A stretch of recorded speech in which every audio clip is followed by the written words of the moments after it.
बिस्मिल्लाहिर्रहमानिर्रहीम अस्सलामु अलैकुम वरहमतुल्लाहि वबरकातुह। जी, क्या हाल है आपका? सब खैरियत से हैं? और कैसा जा रहा है आपका कोर्स? आज हम स्टार्ट करेंगे न्यू वर्ब्स एंड टेंसेस। और ये भी इम्पॉर्टेंट टॉपिक है, चूँकि अगर हम इंग्लिश लिख रहे हैं या बोल रहे हैं तो सही इंग्लिश लिखने या बोलने के लिए हमें वर्ब्स और टेंसेस का कंसेप्ट क्लियर होना चाहिए।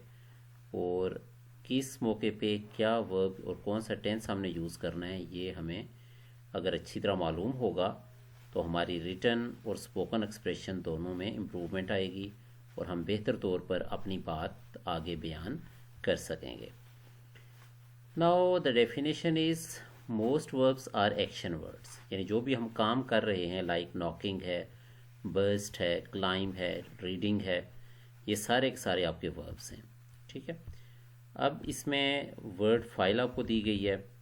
Act, jump, cook, fall, grow, swim, walk, all these are the verbs. अब हम आते हैं सिंपल प्रेजेंट टेंस की तरफ। ठीक है, इसको प्रेजेंट इंडेफिनिट टेंस भी कहा जाता है, सिंपल प्रेजेंट भी कहा जाता है।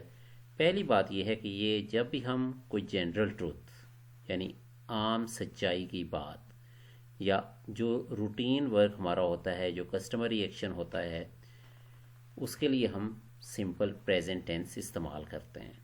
ठीक है। लाइक यहाँ पे जैसे है कि अंकल जो वियर्स ग्लासेस, क्या मतलब है कि अंकल जो ग्लासेस पहनते हैं, इट मीन्स ये उनकी हैबिट है, हमेशा ये काम करते हैं। तो यहाँ पे हमने वियर्स यानी एस लगा दिया है। प्रेजेंट इंडेफिनिट टेंस या प्रेजेंट सिंपल टेंस हमने यहाँ पर यूज़ किया है। इसी तरह अगर आप नेक्स्ट देखें तो उसमें आपका यूज़ हो रहा है the sun rises in the east. अब ये क्या आ जाएगा? ये सिंपल ट्रूथ है। ठीक है, नहीं सिंपल ट्रूथ आपको बताया जा रहा है कि जो सूरज है वो मशरिक से निकलता है। ठीक है, तो ये इसका पहला यूज़ हो जाएगा। फिर आगे इसकी एग्जांपल्स आप पढ़ लें। दूसरा जो इसका यूज़ है प्रेजेंट सिंपल टेंस का, वो ये है कि समटाइम्स ऐसी बात जो कि हमने फ्यूचर के लिए प्लान की थी, ठीक है, जो यानी आने वाले वक्त में हम सोच रहे हैं, लेकिन हम उसके लिए प्रेजेंट सिंपल टेंस यूज़ करते हैं। ठीक है, जैसे यहाँ पे लिखा है next week I go to summer camp, यानी अगले हफ्ते मैंने समर कैंप के लिए जाना है। अब यहाँ पे गो आ रहा है, अगर जो होना तो ये चाहिए कि यहाँ पे फ्यूचर में विल और शेल हम लगाएं और देन फर्स्ट फॉर्म लगाएं, लेकिन हम क्या कर रहे हैं कि प्रेजेंट इंडेफिनिट टेंस यूज़ कर रहे हैं, लेकिन हम जो यूज़ कर रहे हैं वो हम फ्यूचर के लिए कर रहे हैं। So these examples are given on page number 81। And फिर हमारी एक्सरसाइज आ गई है। तो एक्सरसाइज 1 क्वाइट इजी। इसमें आपने ये करना है कि what are the verbs here. तो 2-3 सेंटेंसेस हम कर लेते हैं। नंबर 3 देख लें, दीज टॉयज बिलोंग टू कैथी। तो बिलोंग जो सा ये आपका वर्ब आ जाएगा। In the same mister Thomas teaches a science, तो यहाँ पे कौन सा होगा? ठीक है, टीचीज। टीचीज क्या है कि ये आपका वर्ब है। Exercise 2 is there.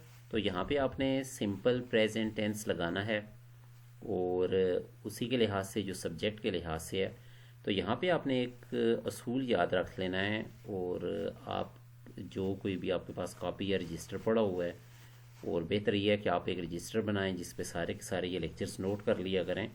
तो इसमें आप ये देख लें कि if it is I, we, you, they या प्लूरल, तो उसके साथ हमने खाली फर्स्ट फॉर्म लगानी है। ठीक है, और अगर आपका हो ही, शी, इट या सिंगुलर, तो फर्स्ट फॉर्म के साथ आपने एस या ई एस लगाना है। ठीक है, अगेन आई एम रिपीटिंग, दोबारा इसको सुन लें। यानी प्रेजेंट इंडेफिनिट टेंस में क्या होता है कि अगर आपका आई, वी, यू, दे और प्लूरल है तो फिर हमारी खाली फर्स्ट फॉर्म आएगी। और अगर उसमें ही, शी, इट और सिंगुलर के साथ फर्स्ट फॉर्म के साथ एस या ई एस भी आएगा।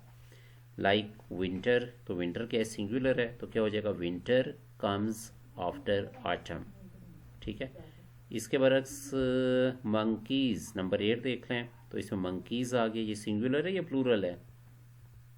ठीक है, प्लूरल है। तो क्या हो जाएगा? यहाँ पे लाइक आएगा या लाइक्स आएगा? तो लाइक आएगा। गुड। Monkeys like bananas. ठीक है, तो आपने इन सब्जेक्ट को देखना है कि कौन सा सब्जेक्ट इसमें यूज़ हो रहा है। इससे related next exercise that is, am and are. ठीक है, ये बिल्कुल जैसे हम उर्दू में इस्तेमाल करते हैं, एम मीन हूँ, इज़ का मतलब है और आर का मतलब है हैं। ठीक है, तो ये सेम है, ये आसान से हैं, इसमें कोई इतना मुश्किल बात आपको पेश यानी कोई प्रॉब्लम नहीं होगी। Like it is a donkey, it is not a horse, it is very hot today, it is not very comfortable. तो आई के साथ एम लग जाएगा, बाकी ही शी वगैरह इनके साथ इज़ लग जाएगा, बाकी जो प्लूरल है उनके साथ आर लग जाएगा। लेकिन यू का आपने ख्याल रखना है कि यू चाहे सिंगुलर के लिए यूज़ हो चाहे प्लूरल के लिए यूज़ हो, उसके साथ आर ही आएगा। So this is the table here कि एम कहाँ पे लगना है, आर कहाँ पे लगना है, इज़ कहाँ पे लगना है। तो ये सारे का सारा यहाँ पे टेबल है। देन कंट्रैक्शंस आपने यूज़ करनी है। कंट्रैक्शंस किस वक्त यूज़ होती हैं? जब हम स्पोकन की बात करते हैं। ठीक है, या वैसे आप कंट्रैक्शन को शो करना चाहें कि उस बंदे ने बात कैसे की है, तो कंट्रैक्शन यूज़ होते हैं। Like if instead of saying I am, आप क्या कहते हैं? I am, I am. अब ही इज़ के बजाय कहेंगे ही इज़। ठीक है, he is. Like if you are saying he is coming, तो हम क्या कहते हैं? He is coming, he is coming. ठीक हो गया, तो ये इसकी शॉर्ट फॉर्म्स आ जाती हैं। इस तरह अरंट।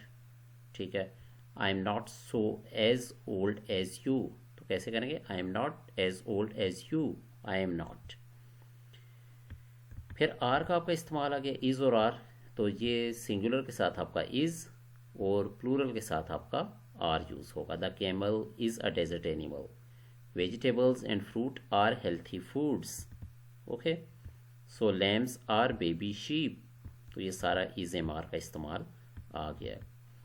देन नेक्स्ट आपका यूज़ हो रहा है, तो इज़ एंड आर ये आपके वर्ड्स हैं, इसके साथ हमने देयर इज़ और देयर आर इस्तेमाल करना है।